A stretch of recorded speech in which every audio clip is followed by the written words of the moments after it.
मेरे विद्यार्थी मित्रों, ग्लूकोज का विघटन। ग्लूकोज जो कार्बोज का ही रूप होता है, वो कार्बोज का सरलतम रूप को ग्लूकोज बोलते हैं। कोशिका द्रव में होने वाली इस प्रक्रिया में ग्लूकोज के एक अणु का विभिन्न चरणों में विघटन होकर पायरुविक अम्ल, ग्लूकोज का विघटन होकर पायरुविक अम्ल, एटीपी एडेनिन ट्राइफॉस्फेट NADH2 और पानी, इन सभी के दो दो अणु बनते हैं। यानी ग्लूकोज के विघटन में सबसे पहला क्या बनता है? पायरुविक अम्ल, एटीपी बनता है, NADH2 और पानी के दो दो अणु बनते हैं।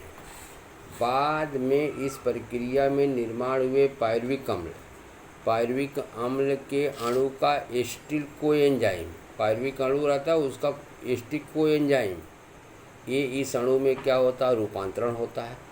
इस प्रक्रिया के दौरान कार्बन डाइऑक्साइड के दो अणु और NADH2 के दो अणु भी बनते हैं। यानी सबसे पहले पायरुविक अम्ल के अणु का एसिटिल कोएंजाइम में रूपांतरण होता है। इसी प्रक्रिया के दौरान कार्बन डाइऑक्साइड के दो अणु और NADH2 के दो अणु का भी निर्माण होता है। यही ग्लूकोज का क्या होता है? विघटन। विघटन माने ग्लूकोज फूट करके अलग होना। ट्राई कार्बोक्सिलिक अम्ल, इसको क्रेब्स चक्र बोलते हैं।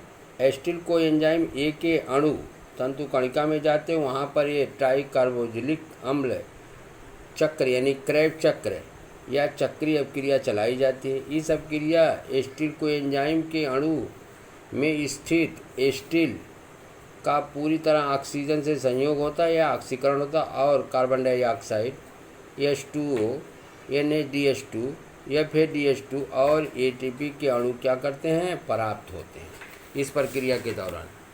तीसरा प्रक्रिया क्या मित्रों है? इलेक्ट्रॉन संवहन। इलेक्ट्रॉन संवहन में क्या होता है? इलेक्ट्रॉन संवहन अभिक्रिया की तंतु कणिका में होती है। इलेक्ट्रॉन संवहन अभिक्रिया क्या होती है? तंतु कणिका में होती है। उपरोक्त सभी अभिक्रिया के समय बने NADH2 के प्रत्येक अणु से 3 और FADH2 के प्रत्येक अणु से 2 ATP के अणु प्राप्त हो जाते हैं। इस अभिक्रिया में ATP के साथ साथ पानी के अणु भी बन जाते हैं। ATP माने एडेनिन ट्राइफॉस्फेट के साथ साथ पानी के अणु भी बनते हैं।